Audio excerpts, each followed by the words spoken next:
F100 Nation, Episode 11, Shane Wooten.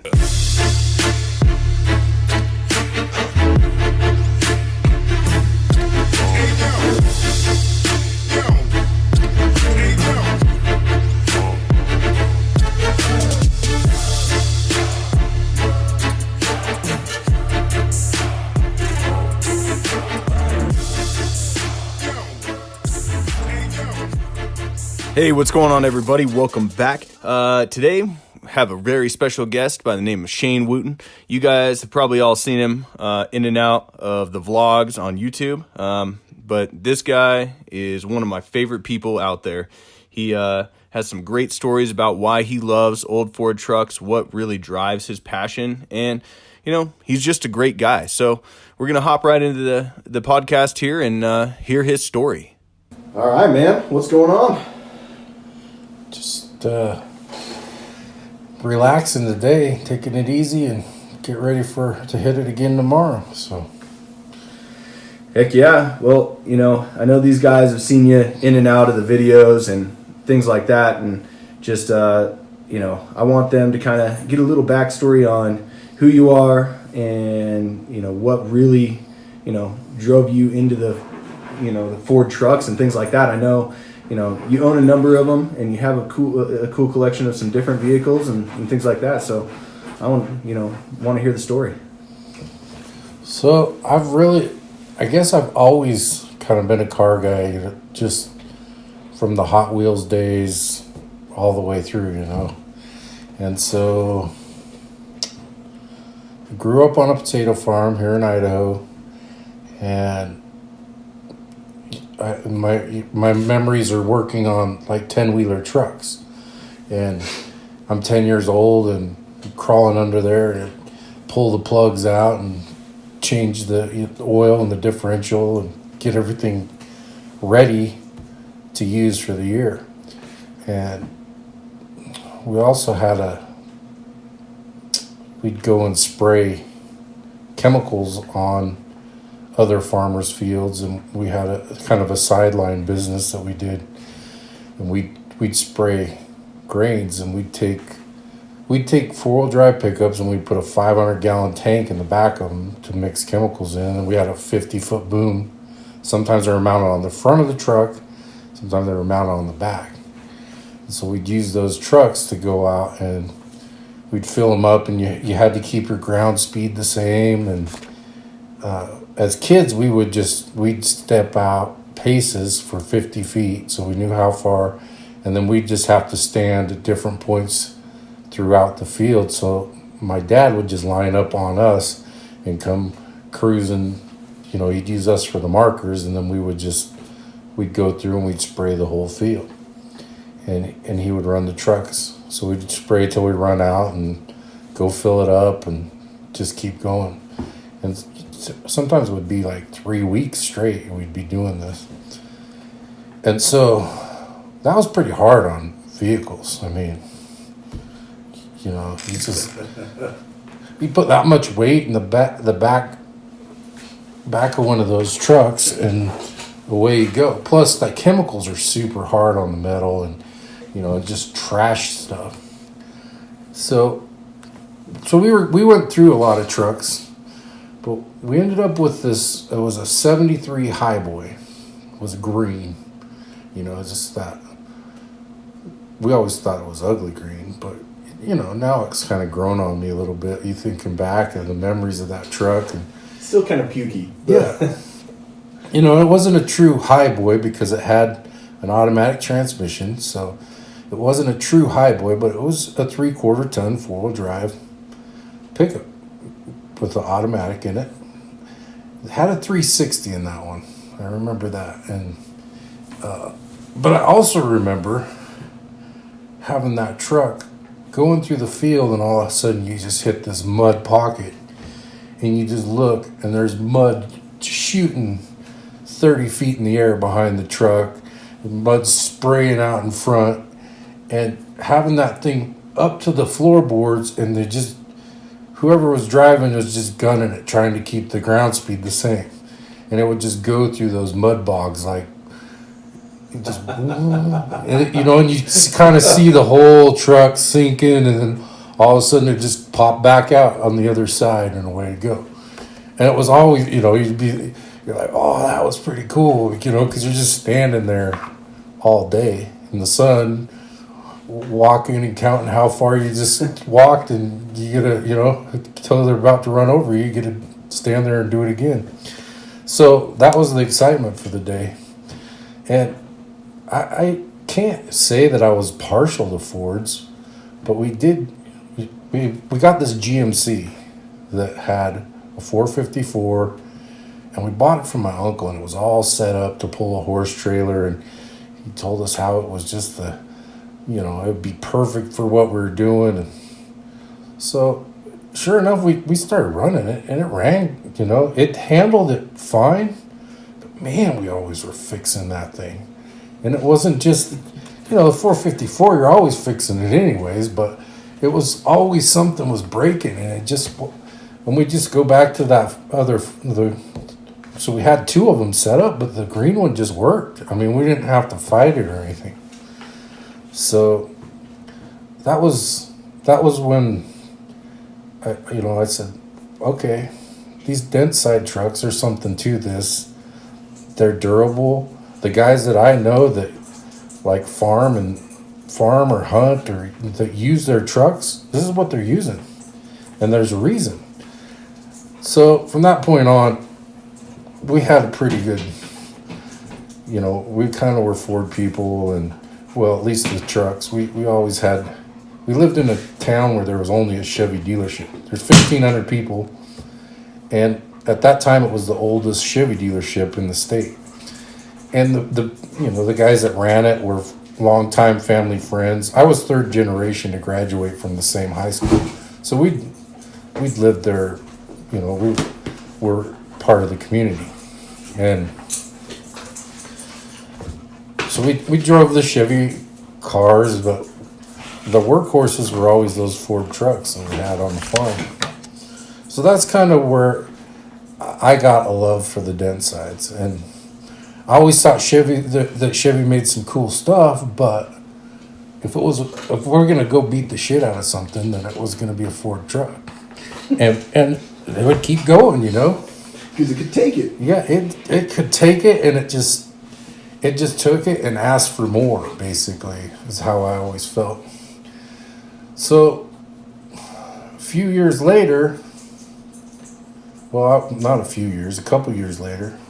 I think I was 12, and my dad and I went on a trip.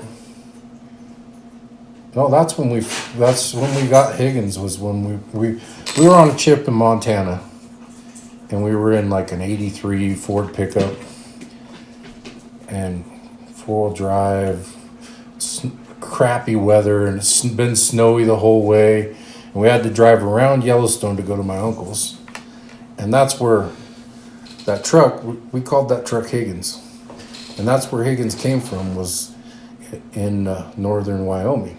And it came off of it was a mining outfit that owned it.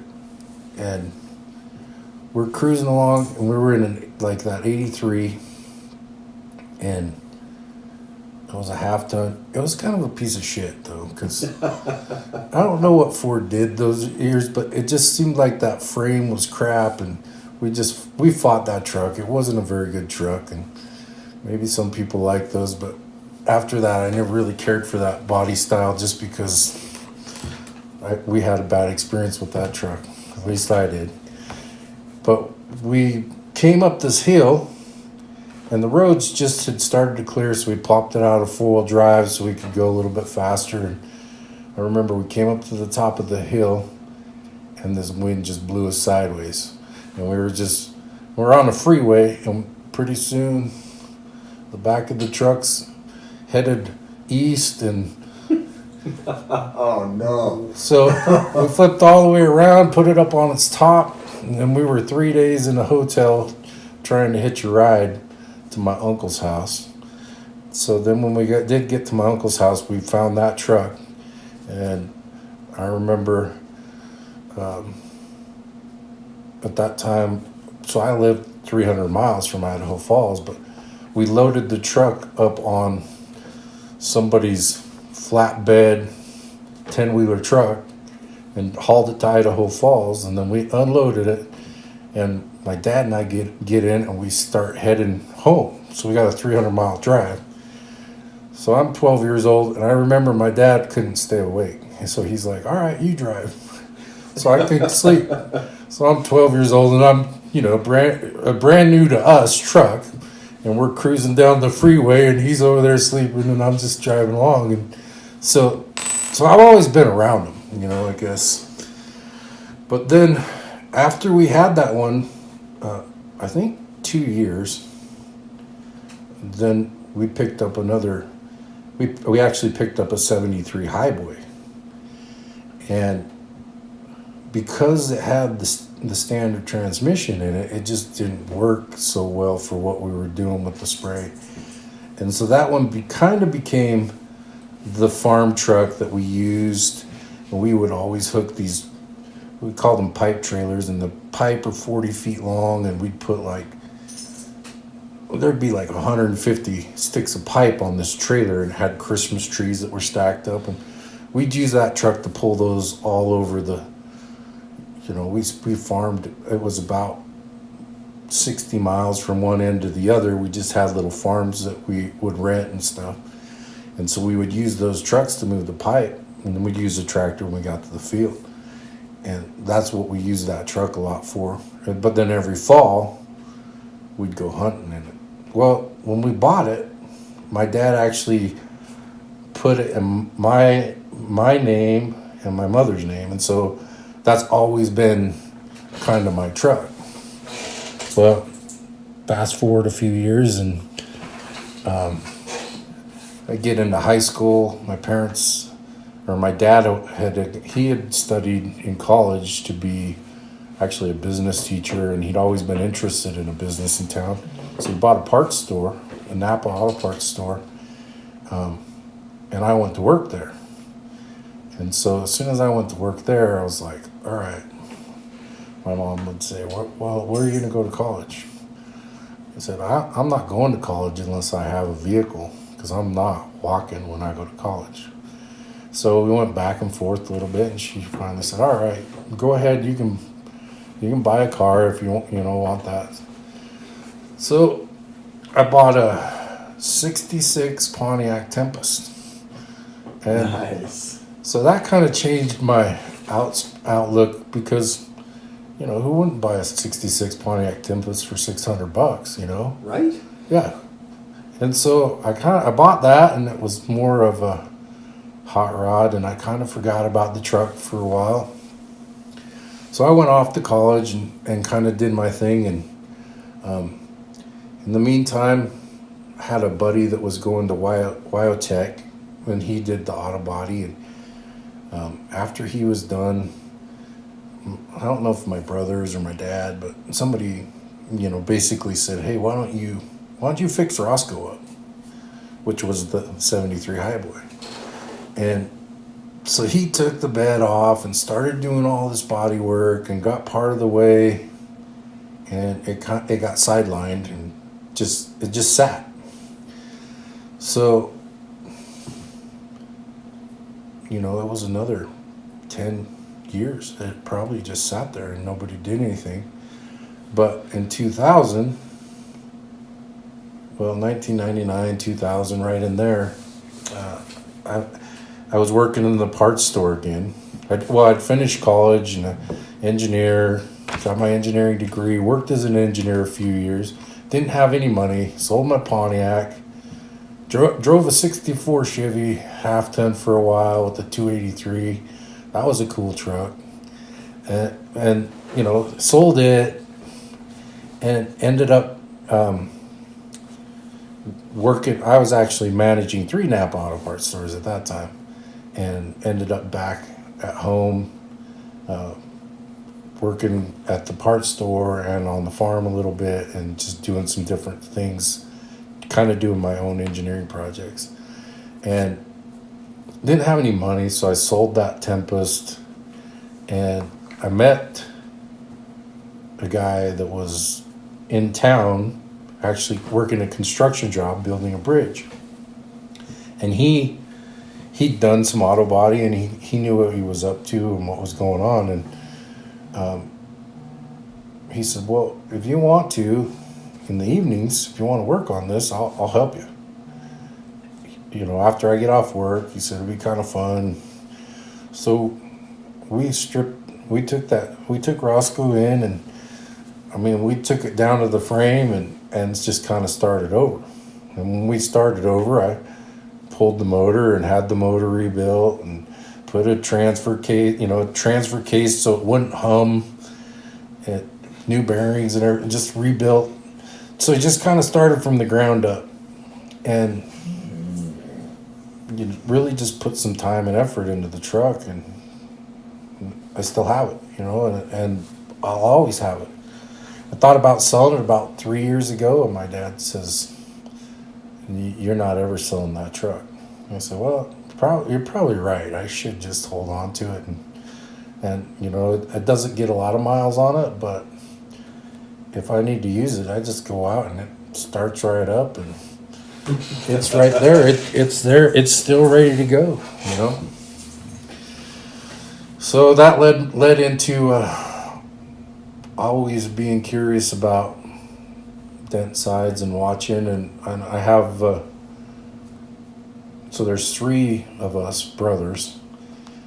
My second brother, he also is an engineer, and he likes the dent sides, but he's not really into it as much, and doesn't. He actually has a Jeep that he bought that he's really into, and kind of, you know, it's not really a hot rod, but it's a Jeep, Yeah. you know, off-road, and he's into that a little bit more. Yeah, he customized and put electric locker in it, and, you know, stuff like that.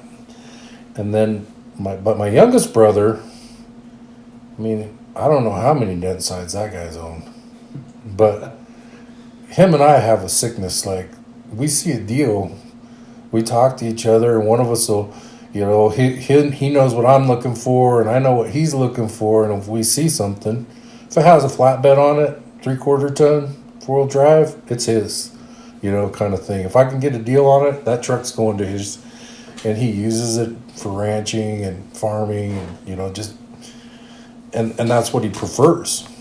And now to the point where his son bought one.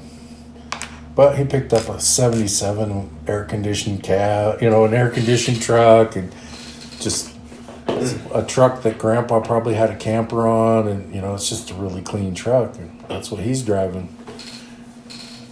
So he's passing that passion on. Oh, yeah, totally. I mean, and, you know, yeah, it's bled over into even I have 3 daughters, and my oldest is, well, she'll be 18 this next year, but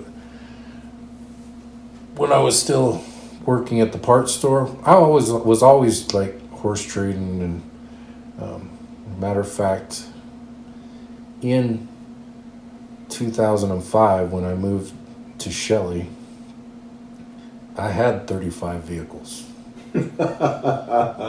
And so I was always like trading and, you know, buying, and and they were in all different states from bodies to running vehicles, you know, it was just all over the board. And nothing was newer. It was all old stuff, you know. It was 79 is kind of the cutoff for me, and if 79 or older, and I really love like 30s type stuff, 30s vintage. But being in a Chevy town, I think I had 8 bubble trucks, you know, 47 to 53 Chevys, you know, and some of them were 1.5 tons, some of them were pickups, and they were just all over. And so I would pick them up and trade them, or, you know, build them or whatever. And they were cool trucks, but it just wasn't, for me, that was always a step to get the things that I was truly interested in. Always trading up. Yep, trading up. And so fast forward, now I own my own business, have a little bit more income to spend, and but I'll get back to the story with my daughter. One time I had a 67 Mustang, just a body, body and front clip. It wasn't, can't say it was a roller because it didn't have everything put together. But, I just told her, I'm like, you get a little bit older, we'll put this car together. Well, when we moved, opportunity came up, I sold it. So then when she got her license, when she turned 16 and she could get her license, she's like, all right, I want my 67 Mustang.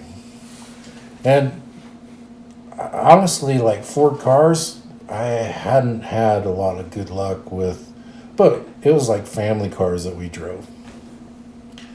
And we never had owned Mustangs or even like an LTD, it was always like great big cars that the family could fit in, and there was 6 of us plus our parents, so they were good sized cars that Country wagons? Yeah, country wagons, and not ever any vans, but close as you could get to a van on a car chassis, probably.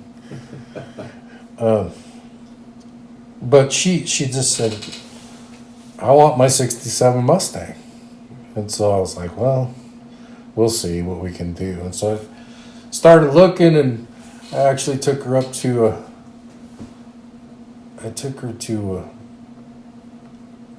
just a body shop here in town that had one listed on Craigslist, or was in the Thrifty Nickel, I can't remember. But anyways, it said 68 Mustang. So I said, oh, I'll just take her and show her that. So we get there, and we're looking at this car, and she says, something's wrong with this car. This isn't the right car. This isn't the one I want. And I said, well, what's wrong with it? And she started pointing out body lines, and I'm like, wow, if a 16-year-old girl can tell the difference between a 67 and a 68 Mustang, I better just get her what she wants. So we looked for about 4 months and just never found the right car. And then I was looking through, we were eating breakfast one morning. I was looking through, reading the paper, the classifieds in the paper, in the old car section, just looking to see what was out there. And I found a 68 Mustang that was 20 miles away. And I was like, well, I'm going to go look at this one. Because, she's still bugging me, and I don't have anything for her to drive. And I just didn't want to get a $500 car,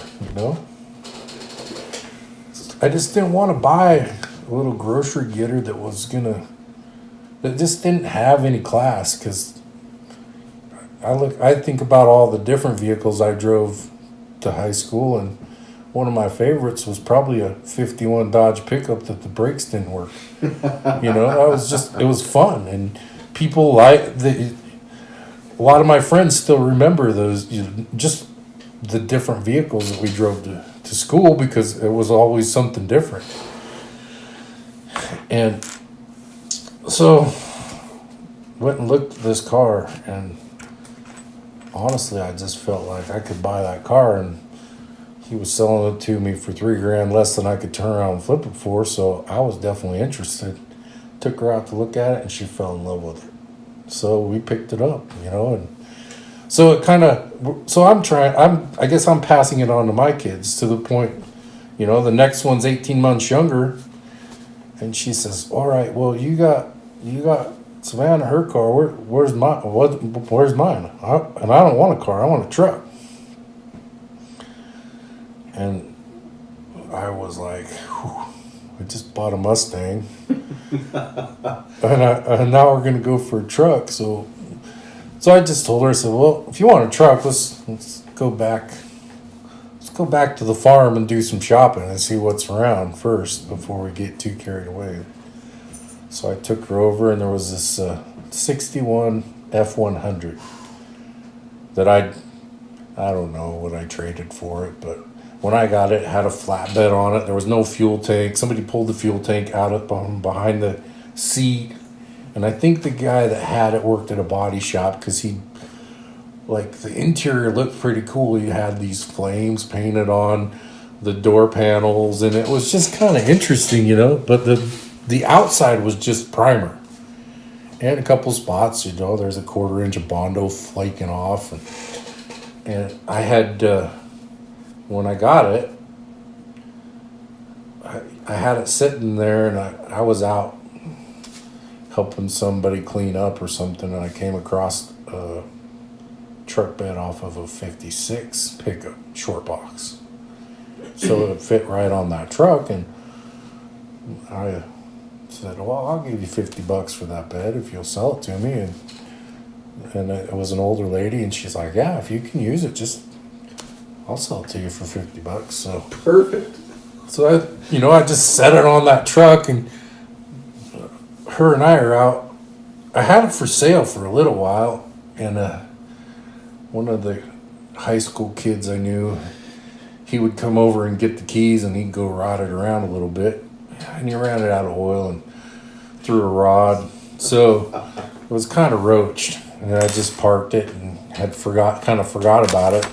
As I moved over here, I was 300 miles away. Yeah.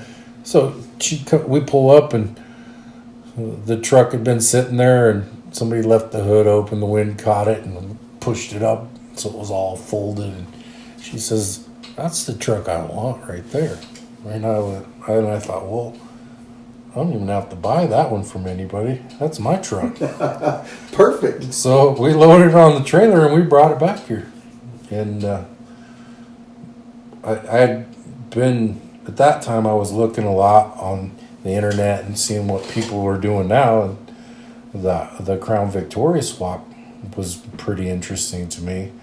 So I started watching for one of those and picked one of those up and yanked the front end, put the front end under the 61, and then I was like, well, the front end and the rear end don't track the same. You got different tires, you got different wheels, and instead of changing out the 9-inch and putting the different axles in, I just figured we took the rear axle out of that car and threw it under there, and I had it all fabbed up and had the engine rebuilt, dynoed, engine sitting in, transmission ready to go, and decided, I really don't want to do the body work. So one of my friends that I'd met through my business came in, and he was looking at what I was doing, and he says, if I was going to have somebody build me a car, I'd have this guy do it. And he took me down and introduced me to a guy named Rex, and I looked at some of the work he was doing and what was going on, and started talking to him a little bit, and thought, if he'll do the body work, I can get back to some of the other projects that I'd like to be working on. So I handed it off to him, and I think we're gonna have a running truck here in 2 weeks that'll be ready to go to a show.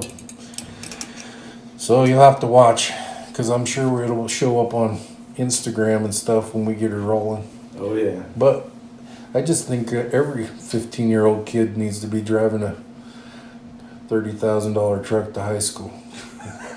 Not really, but I'm a little bit worried about that, actually. But at the same time, I just figure if you're not going to drive them, then why have them,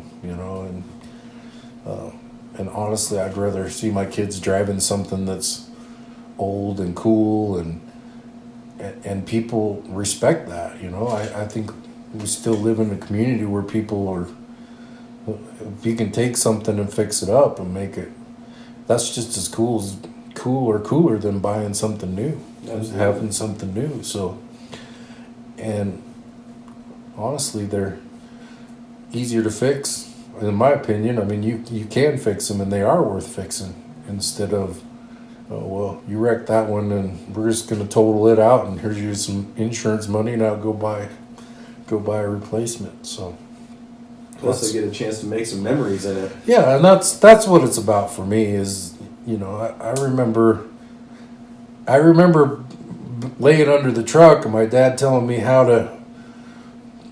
which plugs to take out, and let it drain or put the oil in there, or what, and I remember doing that with my father, and that's what I'm trying to really to facilitate with my kids, is just for them to get interested. And I don't care if they ever want to restore or collect things. I want to give them one vehicle, pre-79 vehicle that them and I worked on together.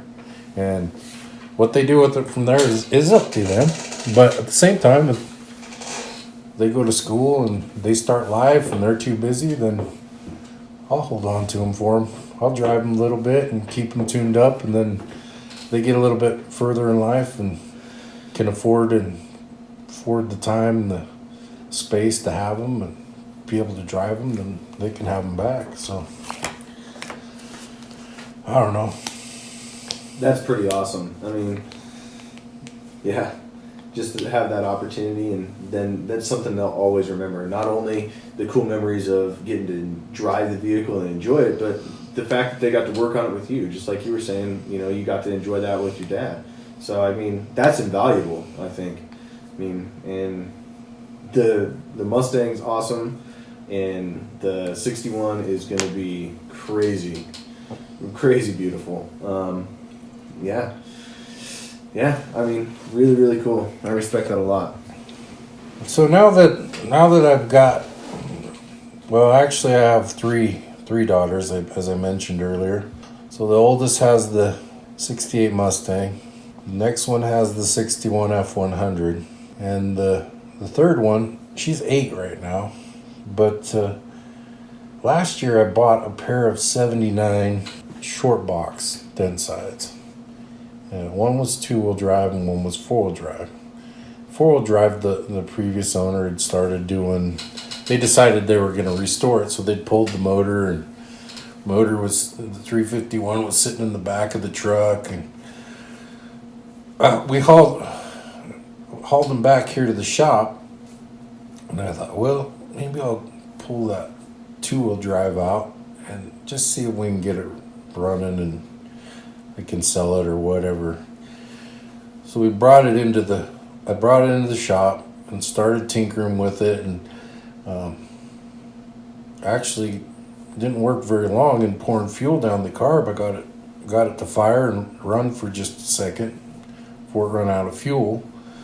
So I started trying to figure out what was going on and ended up putting a fuel pump on, a fuel pump that I had sitting here and that I knew worked, but I couldn't get any fuel. So we dropped the tank and actually pulled the sending unit because it just felt like it was sucking air somewhere. It wasn't that, but actually the fuel lines had rotted. So we put new fuel lines on it and got it. So I was tinkering with that, and my 8-year-old's here helping me. And sometimes you just need an extra pair of hands. And even though she was 8 years old, I figured if it was in neutral and she started it for me, that it'd work out okay. So I'm under the hood, and I said, all right. So I showed her how to turn the key, and set her in the cab. So she's in there playing with the steering wheel, and then I'd holler at her when I was ready for her to turn the key. I don't know if I was messing with the distributor or the fuel pump or what at that time, but so she turned the key, didn't quite work. So I told her to go play for a little bit while I got some stuff fixed. And so she walks over, and she walked about 30 feet, and she turned and came back, and she said, Dad, you just let me know when you need me to come back and pull the trigger again. She was referring to the key, of course, but she called it the trigger. And so I thought that was humorous. But then the next day she came into work after she got out of school. She came over to see me at work, and she proceeded to tell the office manager that the red truck in the back of the shop was her truck, and it's named Trigger. And so I guess she claimed that truck, so we're not going to be able to get rid of Trigger now. Trigger's going to be part of the car corral, I guess. So part of the family. Yeah. But she's starting at 8 years old, and her project's behind a couple others, but we'll get to it, and we got some time for her. So that's how we ended up with that one. Then we also, the other one, I'm still just gonna fix it up and sell it at this point. Get it running and driving, and if somebody offers me the right money, it's down the road. If not, I'll just keep spending some time on it and make it look good, and at some point we'll figure out what we're doing with it. But then I also have, so having the Mustang and the 61, I went ahead and picked up another 79 short box that's just in primer that we call winter. And we call it winter because during the winter, the Mustang and the 61 are going to get parked. And they're going to drive this 79 that's in primer, that's four-wheel drive, automatic four-wheel drive, and I don't have to worry about bad weather, snow, and so I think it'll be good. I think, it gives them the experience of driving a true four-wheel drive, not a computer monitored four-wheel drive like a new vehicle. And if they put it around a pole, we pull it apart and fix it, so that's kind of how I look at that. But everybody's got their ride now, so I decided it was time for me to pursue my dreams, and I went ahead and I bought a 1966 GTO to replace my Tempest. And I've been working on it a little bit and changing some stuff, and I still have a few plans for it, and it's looking good. It was mostly done. I don't have to do a lot body wise. It's more mechanically and just getting it so it's fun to drive, and it's reliable, and everything's good to go on that. And it'll go to a few shows this year with the 61, just for variety. But my buddy that builds bridges, him and I, that helped me with Roscoe in the beginning, him and I have always talked about 1934 Ford pickups. And that was always, for some reason, that was the year we always talked about for Ford pickups. And we had actually been to a couple farms where we'd seen some 34 and 35 Dodges, and we tried really hard to get a hold of those, but we couldn't get those. So we just got to the point in our lives where we could afford to start putting together our 34 Ford pickups. So we basically drove to Canada one weekend, which is, that's 10 hours one way from here, and picked up a cab for him. We got it back, and, he started bought some fenders in California, and we got hosed on shipping, but we got them here, and we just been picking stuff up. He's been collecting stuff for his. And I was watching eBay one day, and there was one in Arkansas that was a roller. And I thought, well, by the time I buy this and have it delivered, it's going to cost me as much as going to Canada again. So I ought to just buy that one. So I went ahead and pulled the trigger on that one. And so we've gotten that far. We bought some steel to build some frames. And I've decided to put a 34 car front end on mine instead of a pickup front end, just for something different. I really like how the car grill comes out, and it kind of has a chin and it swoops at the bottom, and the truck's just a flat grill until you get to 35. But 35, the cab rounds off, and so the 34 is what I like, but I like that front end of the car in 34 better than the truck, so I'm going to go ahead and do that. So that'll make it different. I want to put a Coyote motor in mine with an automatic, and We're going to stretch the cabs. I'm not a little guy, so we're going to go ahead and stretch the cab so I can fit in there and make it comfortable to drive. And I honestly haven't thought about if I want to finish it and paint it. I think I might just leave it ratty and rusty and rolling it that way and try, I'm more worried about it like a 4-link rear end and something that hooks up, tubbing out the rear end and just making it fun. Making it interesting and that's make it my truck, basically. What I want, not what's cool or what somebody else wants is what I want. And I think I'll spend a little bit of money on the interior, but I don't know what I'm going to do on the outside of it yet. So, dude, that thing's going to be wicked. And the fact that you're stretching it to make it comfortable, because, let's face it, any stuff that's 50s back, even those bubble top Chevys, everything, they're just small. I don't know what it is. They're not, I'm only 6 foot tall, and I'm uncomfortable in a bubble top. So I think you're smart stretching it. That's going to be really cool. I always thought of it. I've thought about this a lot because, yeah, you're right. The pickups and the trucks, they're small, but I don't necessarily think people were that much smaller. But I don't know if you remember in the 90s how Chevy had that work truck.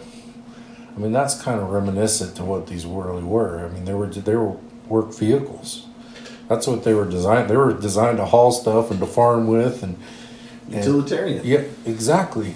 And so that's what they were. And I think that what played into it is just keeping it minimal, and you didn't have the horsepower to put a lot of weight and make something big, and so that's what they were. And that that kind of that's what I compare the Highboy to, is that Chevy work truck, is because the Highboy, it was, here's your truck, it sits higher, you get a standard transmission, or you don't get a truck, and that's what it was. It was a work truck, and which is cool. I think that's a cool. You didn't have a lot of options to choose from because you were buying a work truck. Yeah. Man, that's awesome. I can't wait to see the 34 Ford trucks come together. The way, yeah, that's going to be wicked. Absolutely wicked. Yeah, I'm excited about that, and yeah, it's a truck body, but it's going to be a car. It's going to handle like a car, and it's going to be fun to drive like a car, and that's what it. I'm just to the point where that's what I think it should be. Is if you're going to get into this for a hobby, then do what you love, whether it's Ford, Chevy, Pontiac, whatever it is, because there's a lot of cool stuff out there that my dad's dream car is a '39 Lincoln Zephyr. I don't think you'll ever find one or be able to afford one, but that's it. That's his dream, and it's not a '39 Zephyr that's modernized. It's not a resto rod. He wants a Zephyr. He wants a Zephyr with the stupid flat head 12 in there. That's what he wants, and that's cool. And I don't know, he doesn't want it bad enough to go buy one, because he could go buy one if he wanted to, but he doesn't want it that bad. So that's kind of where I'm at. Is just, I think I'll be a dent side guy forever, and the dent side plays into this 61 we're building, because honestly, I did not like that truck. That's why I was letting it sit there, because I wasn't that interested in it. But as soon as my daughter got into it and we started building it together, I'm not a step side guy either, but it's grown on me, and I think it's going to be a cool truck, and it's going to turn a lot of heads when it's done. And it's going to be fast. Yeah, it'll handle its own. It's gonna be good. You know, I mean, it's beautiful. I mean, that red and white and those accent white stripes, and it's not like a true white, but that pearl. Mm-hmm. I mean, primo. And the cool thing is, at 16 years old, she got on the internet. She picked out the paint job she wanted, and we did it. You know, we worked on that kind of stuff together. She helped strip that Crown Victoria out. She helped put the engine in. She went to watch it run on the dyno. She helped with the sandblasting. Yeah, she helped sandblast it.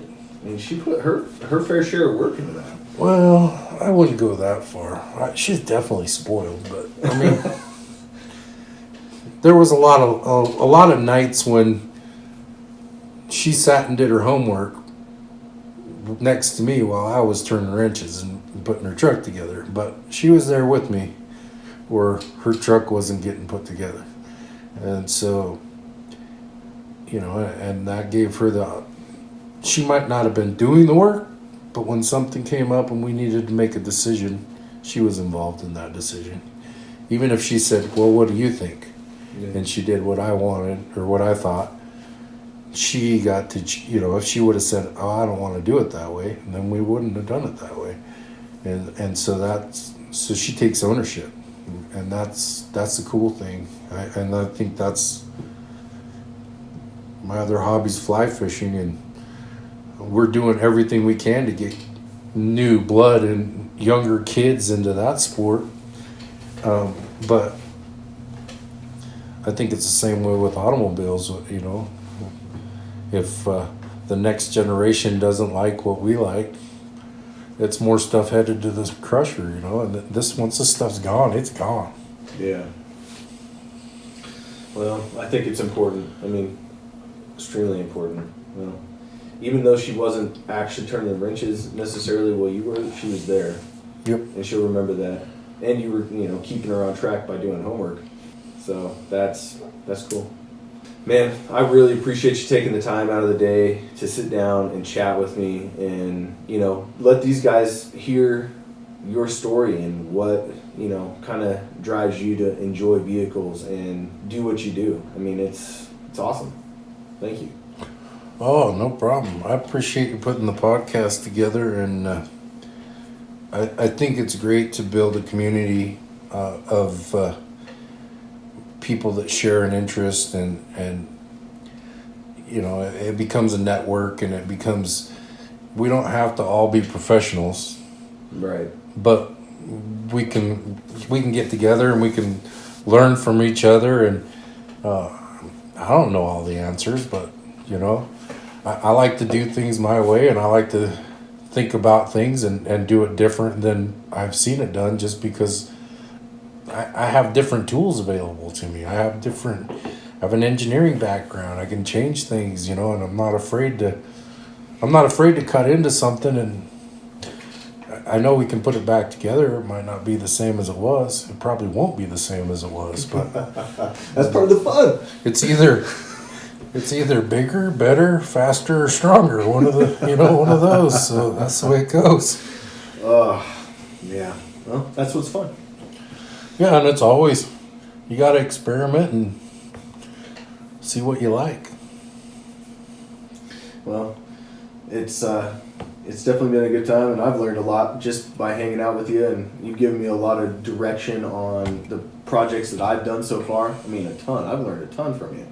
And, you know, I appreciate all the help when I was building the Yeti, and I'm super excited about the 76 that we're working on. I mean, you know, there's a lot that's going to go on there, and I mean, you're going to be cranking on that engine, and I'll be standing right over your shoulder watching.